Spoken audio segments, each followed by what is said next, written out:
Senhor presidente, senhoras senadoras, senhores senadores, deputado Osmar Terra, seja bem-vindo.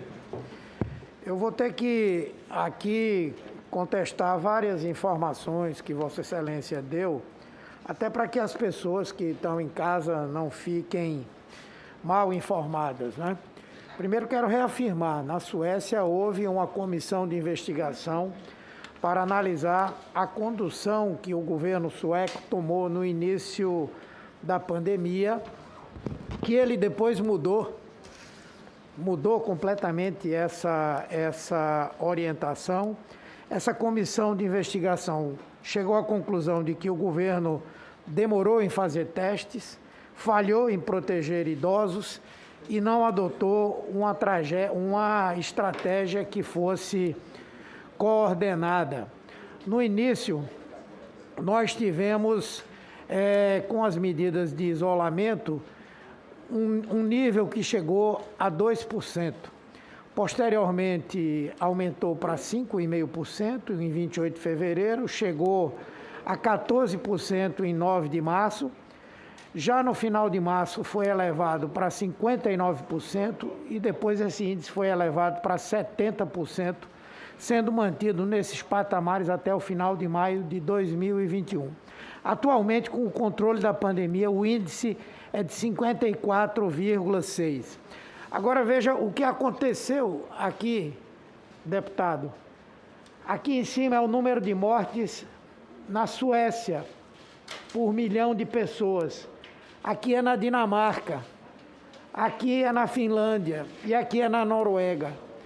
Países com condições extremamente semelhantes, tanto do ponto de vista social, econômico, sanitário. Portanto, essa informação que Vossa Excelência trouxe aqui não é boa referência à Suécia como caso. Aqui, por exemplo, nós temos resultados aqui que demonstram claramente que a Suécia não foi bem. Segundo, com relação à Coreia, o caso da Coreia, o caso da China, que já tinham inclusive vivenciado epidemias muito fortes, não é? Eles já tinham um know-how e esse know-how poderia ter sido adotado aqui. Tudo que Vossa Excelência defendeu, o governo brasileiro não fez. O que é que foi feito ali na Ásia? Primeiro, diagnóstico precoce. Diagnosticou precocemente isolamento dessas pessoas. Testagem em massa, não foi somente na Coreia, na China também. A cidade de Wuhan chegou a ser testada 2 vezes, toda a população de Wuhan. Aqui no Brasil, os testes que compraram não prestaram e estão se estragando. Essa foi a orientação que o governo brasileiro teve. Além de que, uso de máscara nesses países, uso de máscara, aqui o presidente é contra, e a vigilância digital. Você na China, para entrar num shopping, tem que pegar ali aquele código de barra, aquele código de barra não, tem um nomezinho, não é? Para saber onde você andou, porque se aparecer alguém que contactou com você e que teve a doença, vão lá atrás de você. Eu tenho até uma certa dúvida se isso é uma coisa boa do ponto de vista da liberdade individual. Mas numa guerra vale tudo. Aqui no Brasil nós não tivemos nada disso. Outra coisa que é importante dizer, deputado, quando Vossa Excelência fala de Manaus, em Manaus nós tivemos o ápice na primeira onda por volta do mês de abril. Chegamos a 11.758 casos e 413 óbitos em uma semana, isso no mês de maio. Passou o processo, mas a quantidade de pessoas acometidas pela doença continuou, 4.500 casos, 100 óbitos por semana. Nós ouvimos aqui o secretário de Saúde dizer que em setembro já estava começando a haver um processo atípico de aumento do número de casos. Ele falou, inclusive, nas classes médias altas. Portanto, nunca houve o que Vossa Excelência defendeu como uma situação em que quase que uma imunidade de rebanho havia se instalado. O EpiCovid, por exemplo, que foi feito de 14 a 21 de maio, lá atrás, mostrou que só 12,5% das pessoas entrevistadas tinham anticorpos.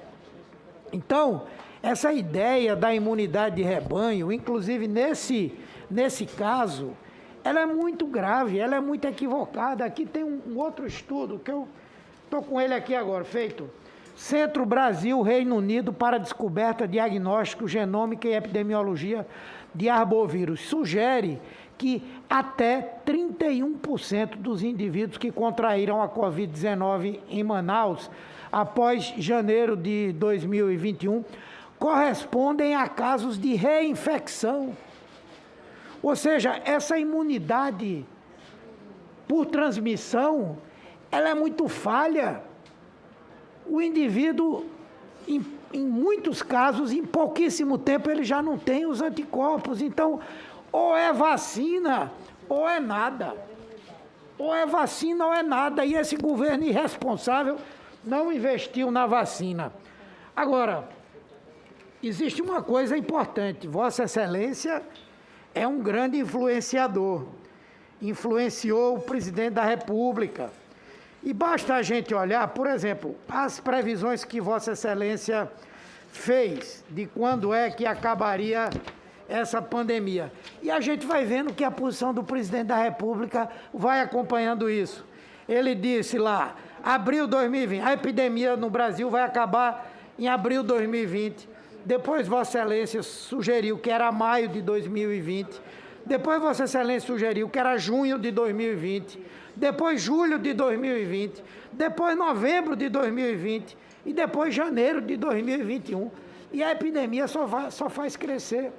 O presidente da República, inclusive, quando ignorou as tentativas da Pfizer de vender vacina, do Butantan de garantir vacina, ele estava baseado nessas previsões. No fim do ano, ele ali com a camisa de um time de futebol, lá no Alvorada, ele dizendo, esse vírus está indo embora. Quando, na verdade, chegou uma segunda onda que matou mais gente do que na primeira onda. Então, veja, eu não sou relator, mas, no mínimo, Vossa Excelência é autor intelectual de boa parte dos problemas que nós estamos vivendo hoje no Brasil, porque influenciou aquele cidadão que está lá no Palácio do Planalto e no Palácio da Alvorada. Outra coisa, vamos acabar com essa discussão de que o STF proibiu o presidente Bolsonaro de fazer o que devia fazer. Vossa Excelência é uma pessoa inteligente, lhe conheço há muito tempo. Não repita isso, porque Vossa Excelência sabe que não está dizendo o que de fato ocorreu. O que o Supremo decidiu é que o presidente da República não podia desmontar aquilo que os estados e os municípios estavam fazendo concorrencialmente para enfrentar a pandemia. O que o presidente queria era passar por cima dos governos estaduais e das prefeituras para adotar a estratégia dele da imunidade de rebanho. Portanto, eu queria fazer aqui duas perguntas a Vossa Excelência. A primeira, qual é a avaliação de Vossa Excelência sobre a utilização desses medicamentos que comprovadamente não têm eficácia contra a Covid-19? Esses medicamentos que não têm eficácia contra a Covid-19, Vossa Excelência tomou, vai tomar, orientaria ou não? Eu acho que o senador não estava aí quando eu respondi ao senador Otto Alencar, ele me fez a minha pergunta. Eu tomei, eu tomaria de novo, se precisasse, se tivesse a doença, porque não tinha nada para fazer, a não ser ficar esperando e tomar dipirona. Hoje Vossa Excelência tomaria de novo? Sim, tomaria. Não teria nada para fazer, a não ser ficar esperando. O senhor já leu a bula da dipirona? O senhor já leu a bula da dipirona? Já li no passado. Sim, enfim. Eu não estou lhe questionando. Todos os medicamentos têm contraindicações. A bula da dipirona mostra tragédias enormes que podem acontecer com quem toma. Muitas patologias, inclusive de sangue. Mas se você tiver com uma dor de cabeça e tomar uma dipirona, ela tem efeito. Se você tiver com Covid e tomar cloroquina, não tem efeito nenhum. Então, tem mais de milhares de médicos que estão usando off-label e dizem que tem. É uma discussão, alguns até senador. Eu acho que nós devíamos procurar. Alguns até como o Tamiflu, senador, Tamiflu, 4 anos depois da pandemia do H1N1, se mostrou nos estudos de meta-análise ineficaz para evitar mortes. E nós só dávamos Tamiflu. Era a única coisa que tinha para fazer. O senhor se infectou quando, deputado? Eu me infectei eu tive o primeiro sintoma no dia 14 de novembro. Novembro. Já existia vários estudos científicos em relação à cloroquina. Vários aí. E a OMS já tinha... Tem uma discussão. Ivermectina tem estudos publicados agora. É só para lhe fazer uma outra pergunta. Aí o senhor foi internado. Sim, eu fui internado uma semana depois.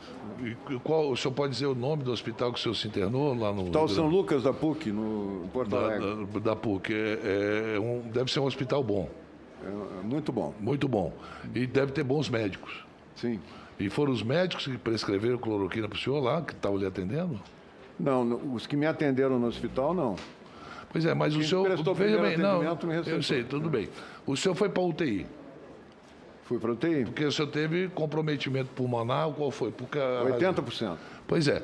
Então, a cloroquina não lhe ajudou muito, não. O que lhe ajudou foi o bom hospital que o senhor tinha e os bons médicos que estavam lhe atendendo. Porque se o senhor teve 80% de comprometimento do pulmão, a cloroquina não fez efeito. Porque a cloroquina, segundo a tese de quem defende tratamento precoce, ou vamos lá, como vocês estão dizendo agora, vocês estão dizendo, porque antes era tratamento precoce, agora é tratamento inicial, é para que você não tenha comprometimento de ir para a UTI. É essa a tese. Veja bem que a tese do próprio doutor Osmar, deputado Osmar, ele foi para o bom hospital da PUC, eu não conheço a PUC do Rio Grande do Sul, deve ter bons médicos, coisa que poucos brasileiros têm direito a isso. Infelizmente, não é bons médicos. Bons médicos nós temos vários. Bons hospitais nós não temos. Então, isso é um caso. Segundo, mesmo tomando a cloroquina, deputado, senador Humberto, ele teve 80% do pulmão comprometido, coisa que também quem não toma tem. Correto? Ou tem até menos. Porque isso varia entre pessoas. Não é a cloroquina, por isso que eu estou dizendo. A gente está prescrevendo, tem gente prescrevendo um remédio que o senhor está me dizendo que não foram os médicos da PUC. Né? O senhor disse para mim, tomou por iniciativa. Mas eu acho que a cloroquina, o senhor disse há pouco, olha, eu não sei, ela pode ter salvo minha vida. Olha, eu acho muito difícil, porque quem realmente lhe ajudou foram os profissionais de saúde do Rio Grande do Sul e o hospital que o senhor se internou. Só para eu terminar, presidente, me deu um tempinho aí a mais. Vossa Excelência concorda com a afirmação do presidente Bolsonaro de que protege mais adquirir a doença e o vírus do que a vacina? Tá, eu vou responder tudo, eu vou por etapas? Não, pode responder aí a essa pergunta e eu já vou terminar. Primeiro eu quero lhe contestar sobre a questão da reinfecção, né? O senhor mostrou um estudo aí, eu tenho o contato com os hospitais, e tive contato, inclusive, com os hospitais lá no Amazonas, no Rio Grande do Sul. O Rio Grande do Sul teve um surto de P1 grande, né? Parecido com o do Amazonas, não chegou porque a rede hospitalar do Rio Grande do Sul, proporcionalmente, é maior que a de Manaus, por exemplo, né? Então, Porto Alegre é maior que Manaus, a rede. Mas isso não significa nada, porque hoje os indicadores de saúde, de mortalidade do Rio Grande do Sul são altíssimos. Não adiantou nada toda a estratégia montada pelo governo lá. Mas o Hospital Conceição, que os dois fomos do Conselho do Conceição, juntos, né, quando o senhor era ministro, eu era secretário de Saúde, o Hospital Conceição, eu pedi um levantamento dos funcionários e dos internados no Conceição desde o início da pandemia. Quantos se reinternaram? Quantos tiveram o quadro de novo da pandemia? É 0,6%, não é 31%, é 0,6%. Estou falando de Manaus, estudo feito em Manaus. Eu estou dizendo que se a mesma P1, né, pode ter relação. Acho que isso ainda é uma coisa que vai ter que ser estudada. Mas é importante saber isso, senador, porque senão as vacinas não têm eficácia. Se há reinfecção de pessoa que pegou o vírus, o senhor acha que uma pessoa que... Só como médico, eu vou lhe perguntar como médico. O senhor acha que uma pessoa que pegou o vírus, foi infectada pelo vírus, como eu peguei, com 80% de comprometimento pulmonar, é uma quantidade grande de vírus, uma carga viral grande. O senhor acha que eu tenho... eu vou ter mais... os meus anticorpos vão ser menos do que alguém que tomou uma vacina com 50,3% de eficácia? Eu estou defendendo a vacina aqui, entendeu? Eu estou dizendo que os anticorpos se formam das duas formas. A vacina é um vírus atenuado, ou é um pedaço do vírus, ou é um vírus atenuado. Então, se tem reinfecção para quem pegou, lá em Manaus, tem para quem faz vacina também. Então, não termina nunca essa pandemia. Mas vejam a diferença de proporção. Bom, a diferença de proporção é muito grande. Eu vou concluir. Não é diferença. Não é diferença. Você tem que explicar para quem está te vendo nesse momento que o doutor Osmar Terra disse é o seguinte, que não há diferença. Ah, sim, doutor. Quem se infecta com o vírus pode morrer. Quem toma a vacina não morre. Isso estamos de acordo, senhor. Não, mas o senhor colocou na imunização. Nós estamos falando da reinfecção. Deixa eu concluir, deputado Osmar. Veja bem, só para concluir, eu acho que algumas coisas que Vossa Excelência defendeu, se esse governo tivesse adotado, nós estaríamos numa situação melhor. Agora, o grande problema mesmo se trata da coisa da vacina, e esse governo não tratou corretamente. No nosso governo, Vossa Excelência falou do H1N1, na gestão do ministro Temporão, nós vacinamos 80 milhões de pessoas em 100 dias, não é? Conseguimos, seguindo as orientações da Organização Mundial da Saúde, dominar aquela que era também uma pandemia, e era uma pandemia grave. A diferença é de estabelecer a prioridade, de colocar em primeiro lugar a população brasileira, coisa que esse governo jamais fez, jamais seguiu qualquer orientação que tivesse baseada em fundamentos científicos, que fossem orientadas por autoridades sanitárias, e é por isso, doutor Osmar, deputado Osmar Terra, que nós estamos sofrendo isso aqui. 502 mil pessoas. Eu estava olhando aqui um material que me mandaram, só para efeito de uma comparação. Países com o número de habitantes parecidos com o do Brasil, e todos eles com sistemas de saúde muito piores do que o nosso. A Indonésia, 276 milhões de habitantes, 54 mil mortos. Paquistão, 225 milhões, 22 mil mortos. Nigéria, 211 milhões, 2 mil mortos. Bangladesh, 166 milhões, 13 mil mortos. Brasil, 214 milhões, 500 mil mortos. Isso é responsabilidade direta da incompetência, da indiferença do governo que nós temos no nosso país. Muito obrigado, deputado.